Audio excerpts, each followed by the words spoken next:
이제 그 아이들이 이제 상담을 할 때 아이들에게 이제 그 아까 ADHD 아이들 상담할 때 필요한 게 뭐냐면은 이 아이들에게는 흥미하고 재미예요. 이제 흥미가 있어야 돼. 그러면 이제 우리가 흥미를 재밌는 놀이를 매번 할 수가 없어요. 그러면은 재밌는 놀이를 매번 할 수 없으면은 언어가 선생님이 재밌으면 돼요.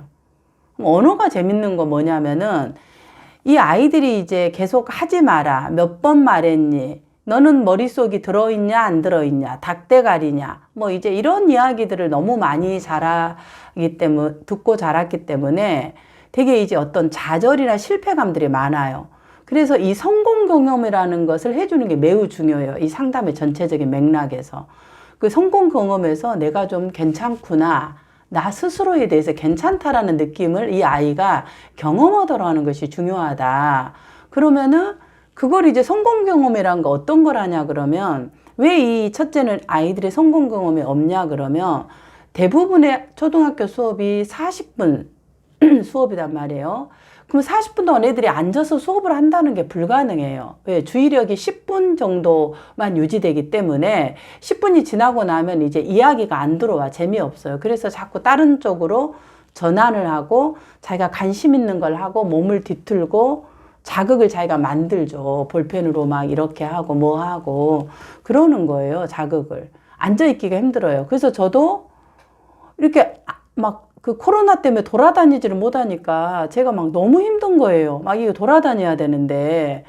그래서 3년을 기다리다가 이제 돌아다니지를 못해서 너무 답답해갖고 이번에 제가 이제 산으로 들로 돌아다니는 걸 좋아하는데 배낭을 메고 숯가마를 한번 다녀왔어요. 도저히 못 참고. 숯가마 가서 한번 갔다가 코로나를 걸려버렸잖아요. 그러니까 그만큼 힘든 거예요. 그래서 저도 이제 뭔가를 할 때 막 움직이면서 해요. 그러니까 안산센터에 제 가면은 선생님들이 교수님 왜 이렇게 산만하게 돌아다니세요? 제자리에 앉아있지를 못한다 그래요. 이렇게 상담할 때 할 수 없이 앉아있지 그러지 않으면은 계속 왔다 갔다 자리에 앉아있지를 못해요. 그냥 상담 시간만 겨우 앉아있는 거야. 그 다음 나머지는 그냥 정말 왔다 갔다 계속. 그리고 뭐 그냥 내가 그렇게 핑계를 대서 쓰레기 내가 버리고 올게, 뭐 심부름 내가 뭐 갔다 올게, 사올게 이러면서 이제 막 바깥에 나가는 핑계를 사실은 대지만 계속 움직이면서 뭘 하는 거예요. 앉아있으면 막 졸고 잠이 오고 힘들어요. 그러니까 아이들도 똑같아요. 성인이 뭐 저도 그러는데 이게 진단을 안 받았지만 이제 저도 그런 성향이 너무 많고 힘들어요. 근데 우리 그 이제 꼬마 아이들 초등학생들은 10분을 견디기 힘들어요. 그러니까 제가 이제 집중력을 막 그걸 할 때는 이게 상담 들어 할 때는 커피를 엄청 마시고 막 메모를 하고 집중을 하는 거죠. 이 부분들은. 근데 이 강의하고 슈퍼비전하는 게 입으로 떠드니까 좀 괜찮아요. 근데 그러지 않고 듣는 경우는 힘들다. 아이들도. 그래서 이 아이들이 10분, 15분을 견디기 어려워요. 그러면 상담사가 어떻게 하냐면 10분 정도 자녀의 이야기를 하고 아이가 이제 집중을 하거나 앉아있거나 그럴 때 보상을 주는 거예요. 우리가 보상은 두 가지가 있죠. 강화물이 있고 사회적 강화물이 있고 이런 실질적인 강화물이 있어요. 잘할 때마다 뭐 마이구미를 준다든가 뭐 이렇게 토큰을 준다든가 스티커를 준다든가 이런 식으로 보통 학교에서는 하죠. 근데 우리가 상담할 때마다 아이고 잘했네 마이구미 하나 주고 이렇게 할 수는 없잖아요. 우리가 말로 해야 되는 거니까. 그러니까 어렵지만은 1학년이라도 우리가 언어로 상담하는 것들을 시도를 해봐야 돼요. 계속 신체 놀이만 할 수 없는 거예요. 초반에 라포만 형성할 때 그렇게 하고 그리고 이제 이 언어로 상담을 딱 30분을 하고 나면 이제 우리가 끝나고 나면 선생님하고 신나게 한번 춤을 출 거야. 뭐 게임을 할 거야. 이런 식으로 이제 후에 하는 거죠. 그리고 이제 그럼 아이가 잘했어. 한 10분, 뭐 15분. 야, 우리 철수가 선생님하고 우리 게임하는데 우리 언어 게임, 말하는 게임 하는데 엉덩이를 딱 붙이고 딱 앉아있네. 야, 이렇게 앉아서 끝까지 할 수 있구나. 아주 구체적인 행동을 유지하고 있는 것들을 이렇게 돌려주는 거예요. 그걸 우리는 반영이라 그러고 사회적인 격려, 그게 사회적 강화물인 거죠. 사실은 강화물 중에 최고의 그 강화물이 사회적 강화물이잖아요. 그러니까 사회적 강화물인 격려를 주는 거예요. 그래서 encourage 너가 이만큼 할 수 있다. 그러니까 하지 마라보다 너가 이것을 이만큼 해냈다. 그리고 너가 이만큼 할 수 있구나. 이런 것을 구체적으로 얘기를 해주는 거죠. 그러면 그 구체적으로 얘기할 때 왜 하느냐? 이 아이가 좌절감과 실패감 속에서 내가 괜찮지 않고 문제가 있는 애다라고 생각하는 거예요. 내가 문제아구나.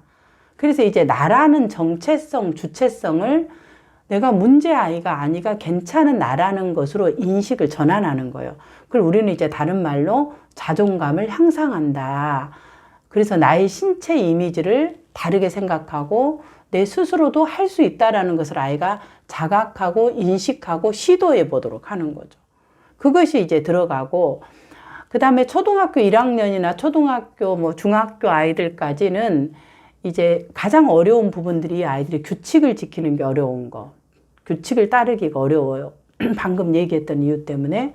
두 번째, 다른 사람의 이야기를 듣고 그 다음에 내 거를 표현하는 게 어려워요. 그래서 이제 내가 원하는 것만 주장하려고 해요. 그러니까 자기 욕구만 주장하려고 하고, 내 욕구를 잠시 접고 다른 사람하고 조율하는 것이 어려워요. 왜 어렵냐면,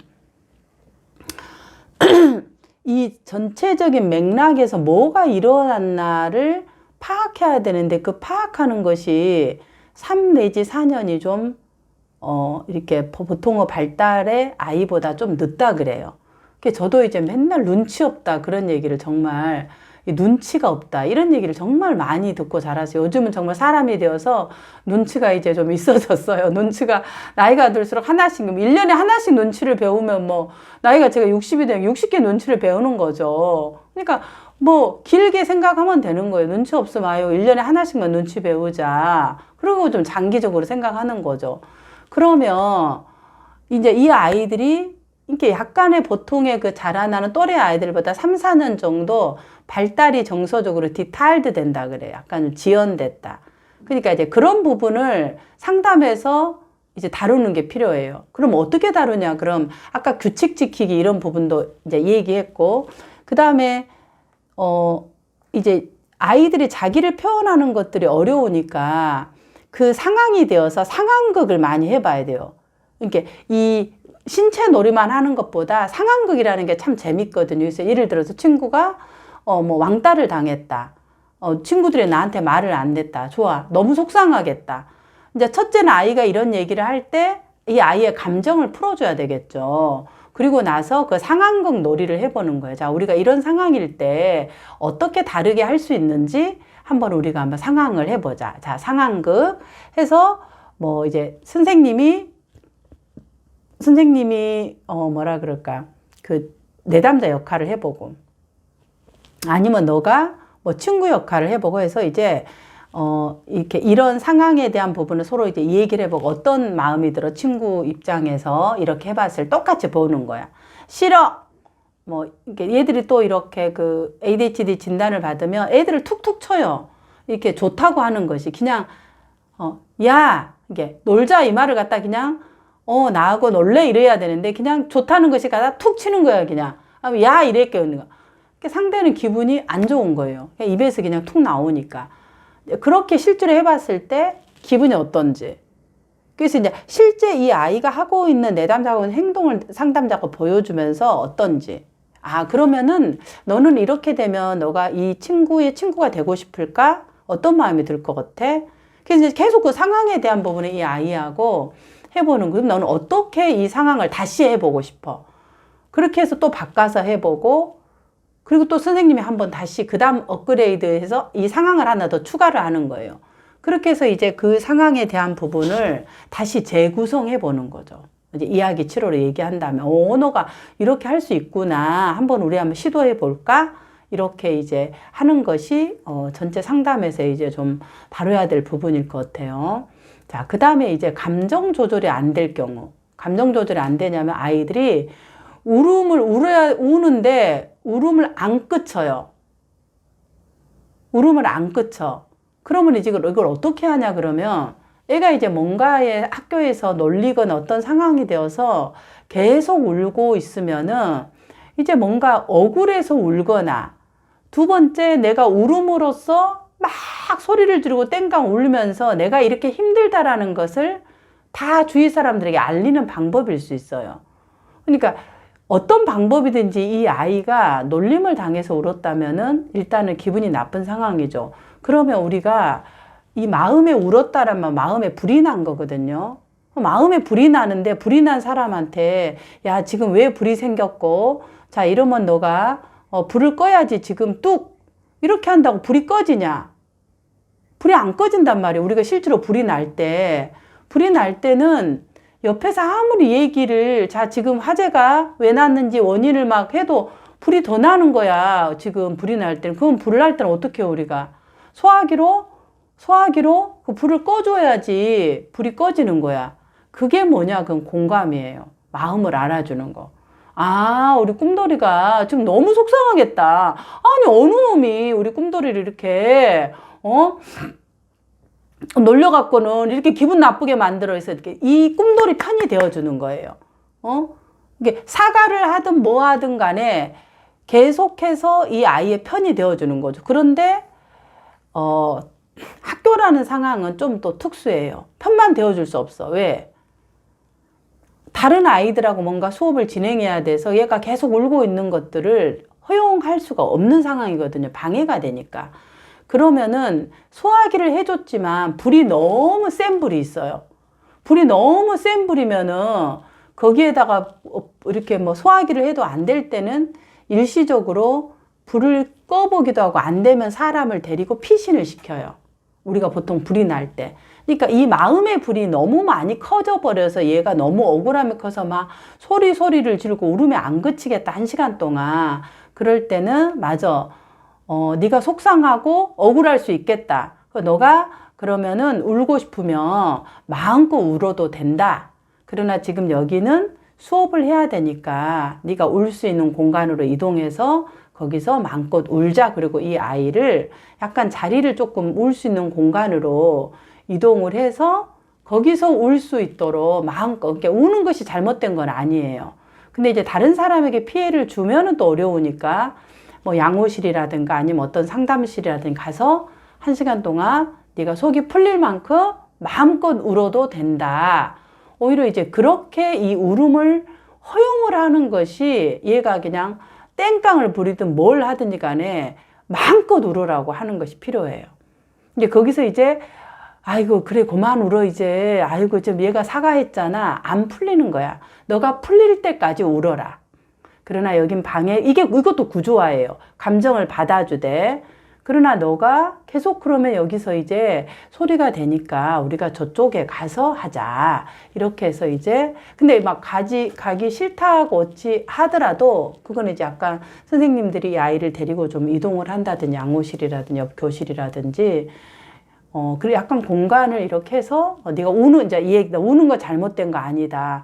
친구가 너를 놀리면 너는 충분히 울 수 있고 억울하고 속상하다. 소리내서 울어도 된다. 네가 풀릴 수 있을 때까지 소리내서 울어도 된다. 그렇게 하고 이제 어떤 좀 울어도 되는 공간으로 이동하고 그 자리에 이제 선생님이 여기서 기다릴게. 뭐 이렇게 이제 얘기를 해 준다든지 기다릴 수 없을 때는 누군가 뭐 바깥에서 좀 뭐 보고 있는다든지 왜냐하면 혹시나 그 안에서 이제 어떤 또 어려움들이 생길 수 있으니까 그런 공간의 분리를 한 상황에서 울도록 허용하는 것도 이 울음을 계속 우는 아이들한테 필요한 방법입니다. 그러니까 불이 난 사람에게 울지 마라. 자, 지금 다 얘가 사과했잖아. 자, 지금 네가 뭐 이러자 아무리 해도 소리가 안 들어와요. 그냥 실컷 울어라. 괜찮다. 오히려 그렇게 하면은 그냥 이제 마음에 놓여서 울고 자기가 그칠 수 있어요. 울고 나면 왜냐하면 이제 이 우는 것들이 사람들에게 관심을 가지는 하나의 행동일 수 있거든요. 그렇기 때문에 이제 그런 부분들은 허용을 해줘 버리는 거. 그러니까 어떤 허용이냐면 어떤 안전한 상황 속에서 해라. 항상 구조화를 주고 그 안에서 네 감정을 마음껏 표현해도 된다. 이런 식으로 이제 구조화를 감정과 함께 하는 것이 필요합니다. 이 부분은 제가 그 유튜브에서 학부모 특강으로 올려놓은 특강이 있어요. 2개. 그래서 그 특강을 한번 보시면 좀 더 제가 자세하게 설명을 좀 해놨습니다. 그래서 그걸 좀 영상 보시면 더 도움이 되실 것 같습니다.